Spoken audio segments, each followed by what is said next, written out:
Welcome to this explainer. Today, we're diving into an absolutely incredible archaeological detective story, deciphering the lost voices of the ancient Persian Empire. For centuries, the words of some of the most powerful rulers in human history were locked away in an alien script carved into shattered stone.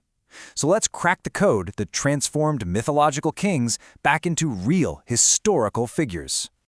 Let's start with a really provocative question that 19th century historians faced when staring at the remnants of one of history's greatest civilizations. I mean, put yourself in their shoes for a second. Imagine arriving in a harsh, unforgiving landscape. You know that beneath the sand and rubble lie the remains of an empire that once stretched all the way from the Balkans to the Indus Valley.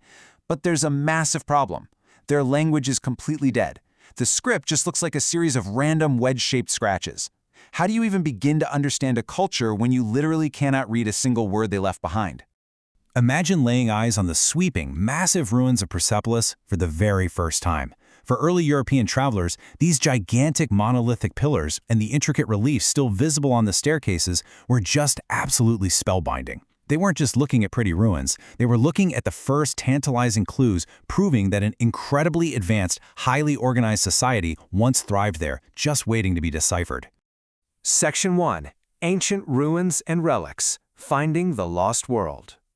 To really set the scene here, you have to understand the rugged, incredibly remote terrain that explorers had to navigate just to reach these ancient sites in Persia. It wasn't just a matter of showing up and digging, it was a matter of sheer survival. We're talking about crossing roaring rivers over ancient arched bridges, with massive snow-capped mountains looming in the background.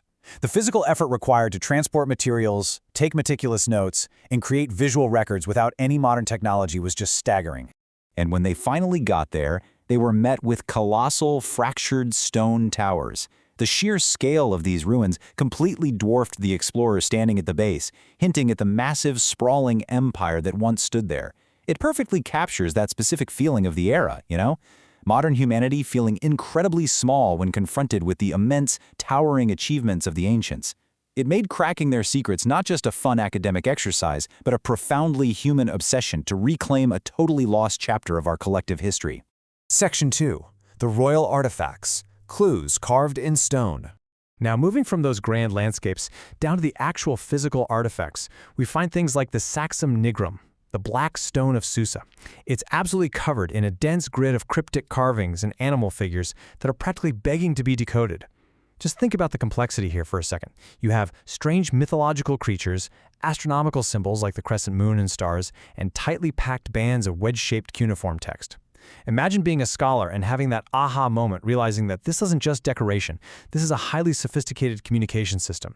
Every bird, every star, every single wedge holds a specific meaning. And what's fascinating is how the raw, untranslated cuneiform on items like royal vases is intrinsically linked to powerful, downright violent iconography. You have this delicate, precise cuneiform script wrapping around a vessel, paired right next to the visual translation of that royal power. A king calmly grasping a mythical beast by the horn and plunging a dagger straight into its gut.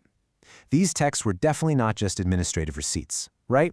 They were bold declarations of absolute dominance. The kings were projecting their power visually to the illiterate masses while encoding their legacy in script for the elites and the gods. Section 3. Mapping the inscriptions, the architecture of language. But you know, just finding the stones was only half the battle. Scholars literally had to map them out. They created grid maps of the column bases at Suse that acted as a blueprint, showing exactly which pedestals housed the vital trilingual cuneiform records. This is top-tier archaeological detective work. By treating the excavation site almost like a crime scene grid, scholars realized the placement of the text was entirely intentional. They proved that the language was literally the foundational bedrock of the empire's architecture. The kings were physically building their palaces right on top of their own words. According to the notes of explorer William Kenneth Loftus, the ancient builders deliberately carved different translations on specific faces of those square pedestals to ensure the message survived. And this is where it gets incredibly clever. To guarantee their legacy wouldn't be lost to time or local language changes, they used a trilingual system. It's basically an ancient Rosetta Stone but built right into the foundations of a building. Scythic on the west, Persian on the south, Babylonian on the east. By leaving the fourth side plain, they created a standardized, predictable format. If a scholar could read just one of those languages, like Babylonian, boom, they suddenly held the key to unlocking the other two.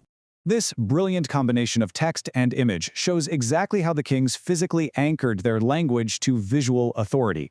You have this dense block of cunéiformes sitting right above an illustration of the ruler beneath a parasol, which was a universal ancient symbol of royalty. None of this was accidental. The image says, "I am the ruler," and the dense text above it legally and divinely justifies exactly why.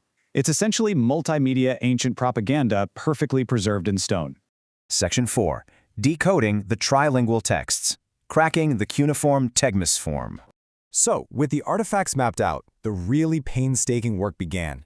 Think about the dramatic mental leap it took to transition from these 3D stamped cuneiform wedges, which, let's be honest, almost look like bird tracks, into readable Latin transcriptions. Scholars had to take these totally alien symbols and assign them phonetic values. This took decades of trial, error, and intense cross-referencing. They were effectively reverse engineering a lost operating system of human thought. Doing this required some major academic heavy lifting. Because Persian is an Indo-European language with a script influenced by its Semitic neighbors, early scholars actually used Hebrew and Aramaic as linguistic bridges to finally understand the Persian. They used known Semitic languages to tease out the grammar and vocabulary. It is a stunning example of human collaboration across millennia. A 19th century European using an ancient Judean script to crack the code of a Persian king. Mind-blowing, right? And it's wild when you consider how incredibly dense these inscriptions are. Scholars had to extract literal blocks of text from the stone just to find the names of the rulers.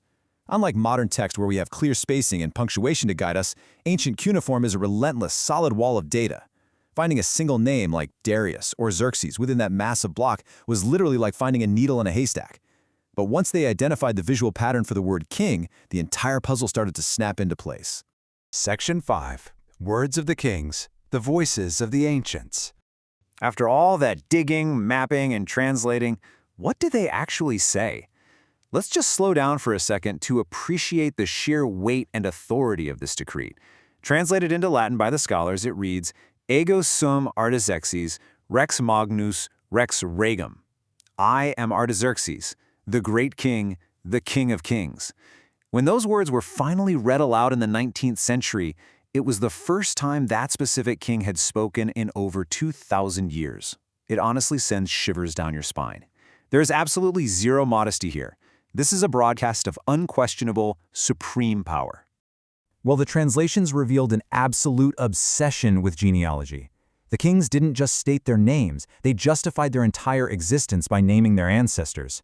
It was a strict chain of command, stretching back through time, Hystaspes to Darius to Xerxes, right down the line.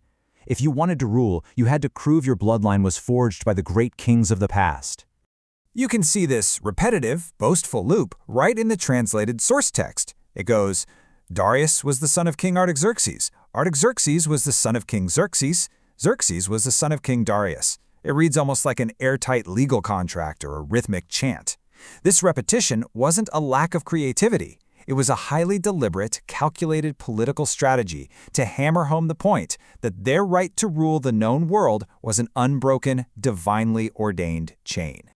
This single quote, rescued from broken column bases at Suse, perfectly encapsulates the absolute power and immense pride of the Persian dynasty.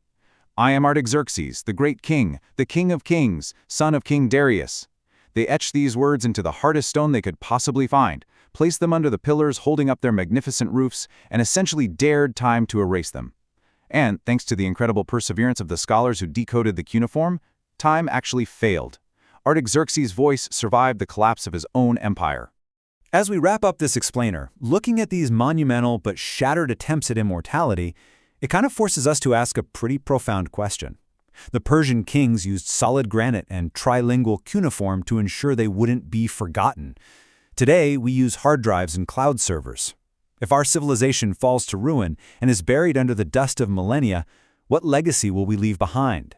And perhaps more importantly, who will be the detectives of the future to piece together the fragments of our voices? Thank you so much for exploring the lost words of the ancients with me today. Keep learning and stay curious.